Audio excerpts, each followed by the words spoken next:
everyone, May Anastasia here. Welcome to the channel's newest series, the HeartGold, SoulSilver, SoulLink. Now, this was heavily inspired by Jane Animation and AlphaRad, who did their own videos of their own SoulLink, as well as many other Nuzlocke challenges in the Pokemon series, so I highly recommend you check those videos out. Of course, they are always fun, and of course, come back to watch us. I really appreciate it.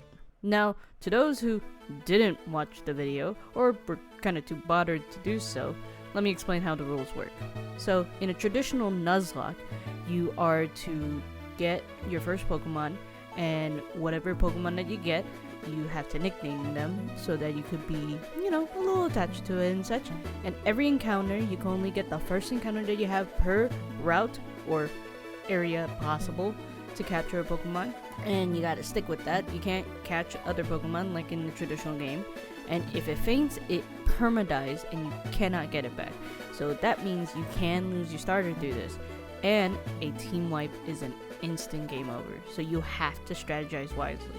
Now, to add a wrinkle to this challenge, me and my partner, who will be playing the game together, are soul bonding our Pokemon.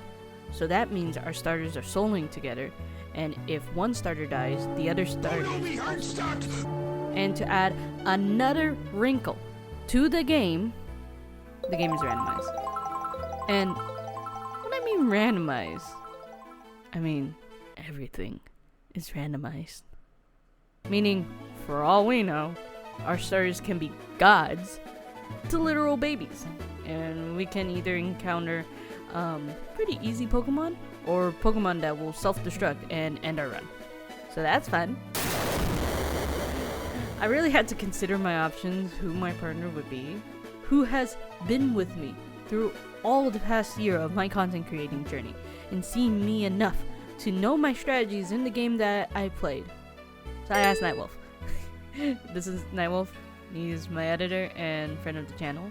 Also note, Nightwolf is kind of a silent player through all of this, which is why you're getting most of the narration from me. But don't worry, he'll make a few comments here and there and such like that, so he's not 100% a silent partner in all of this. So our journey began in our house. It was finally the day that we were going to get our starters and start off our journey as trainers and meet Professor Elm. He greets us and introduces us to our starters. Nightwolf is offered Chimchar, Vulpix, and Mantike, while I was offered Gloom, Amistar, and Piloswine. We chose our starters, and together, our Piloswine and Chimchar combo were named Freeze Flame. Clearly, they were the coolest starters to grace the face of the earth. Afterwards, Professor Elm asked us to deliver a package to Mr. Pokemon, which, sure, let's be an errand boy as our first task of trainers, sure, why not, totally fine. During our adventure to the house, we got a taste of how the encounters we would meet. Note, the Nuzlocke portion doesn't start until you get your first set of Pokeballs, so if we faint here, it's not really a worry. In fact, we actually tried to get ahead by purchasing Pokeballs from the Pokemart, but the game kind of soft-locks you away from the Pokeballs until you have that first encounter with your rival, so you have to wait, which is fine. I wanted to catch my Pokemon first anyway. Some of the encounters we had were pretty good. Some slowed us down, mainly Nightwolf. I do have to note, when I mean everything is randomized, I mean everything. Huh? Nightwolf.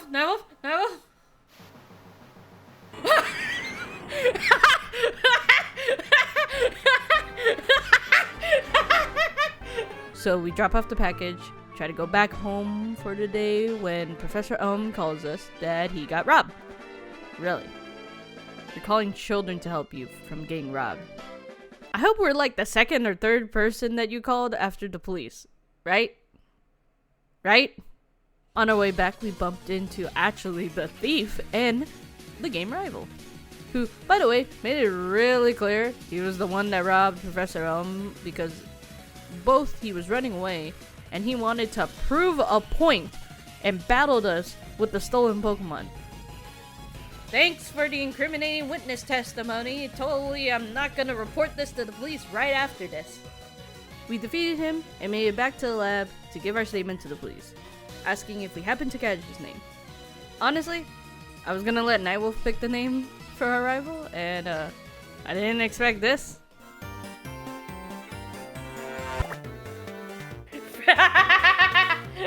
We're gonna name him Prick. Okay, I gotcha. Well, that's his legal name now. We are justified to call him out every time we see him, and then that's the rules, folks. I thought things would be fine. We got our Pokeballs and the Nuzlocke was set. There's hundreds of Pokemon in the world. How hard could it be to catch Pokemon with SoulLink rules? Well, the problem with a SoulLink is that specific rule, the Soul Bonding rule. And this includes every encountered Pokemon that you have. If one is killed by us, the other dies. So we have to be really careful not to knock out the encounter themselves. And what I failed to mention is an extra tiny wrinkle that paints this challenge. A challenge? All Pokemon have a main type, which is the first type listed in their Pokedex. In a SoulLink, types are locked out to the other user if one partner holds a Pokemon that has a type as their main type. So for example, let's take our starters, Piloswine and Chimchar. Piloswine is an ice ground type, and Chimchar is a fire, with a potential to evolve into a fire fighting type. With this, Nightwolf is unable to use any ice type Pokemon in his team because our starters are in our team, and vice versa with me with fire types. Ground and fighting are all fair game, so long as the soul bonded Pokemon doesn't cause issues with the previous rule, or each other. So, out of all the Pokemon that could have happened, why was one of our first encounters type locked with a legendary? This is gonna be a long playthrough, isn't it? We struggled to catch even one pair before the first gym. We tried to take every chance encounter that we have, which, by the way, there are plenty. Thank goodness the game has a built-in way to track encounters within the in-game Pokegear. But why are all our encounters either impossible capture rates or so weak that we knock them out? Also, can we just laugh at some of the encounters that we get into and we could have had?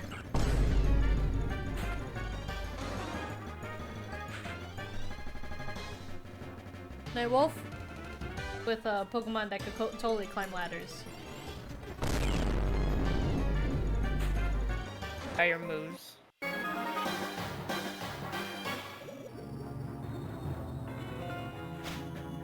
Yes, smoke screen. Okay. Okay.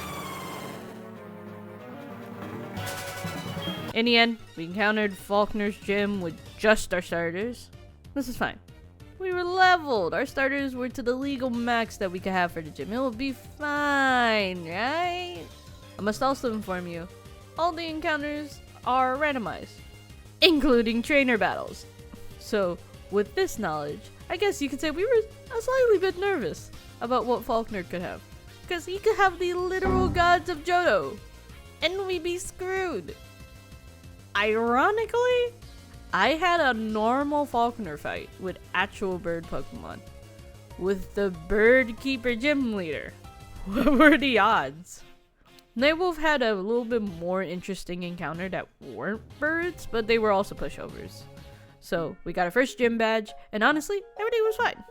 We ended our first session with a call from Professor Elm telling us that he is gifting us an egg and tasked to hatch it.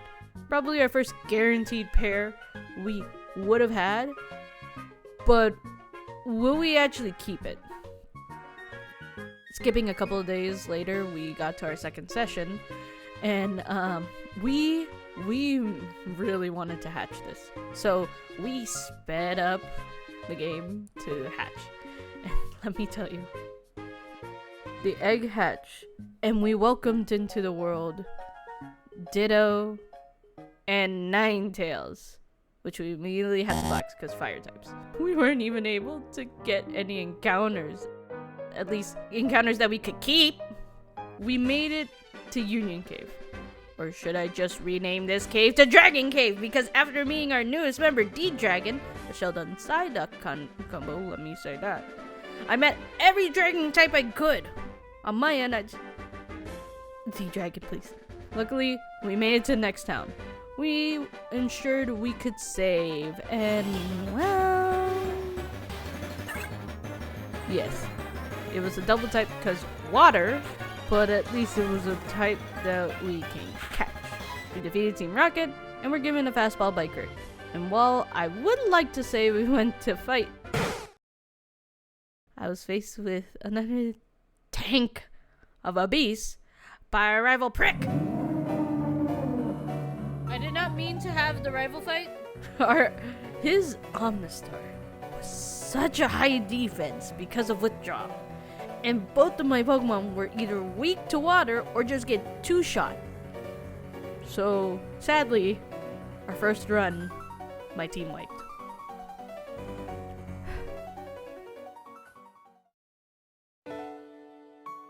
I sadly had to concede our first run, but that doesn't mean we won't give up our shot yet. In the next episode, we're going to try a new run, new starters, and hopefully more chances to defeat Johto with this new seed of this randomizer. Please, join us next time as we try to survive this new run of SoulLink together. We won't stop until we defeat the Johto champion and become the best of Johto.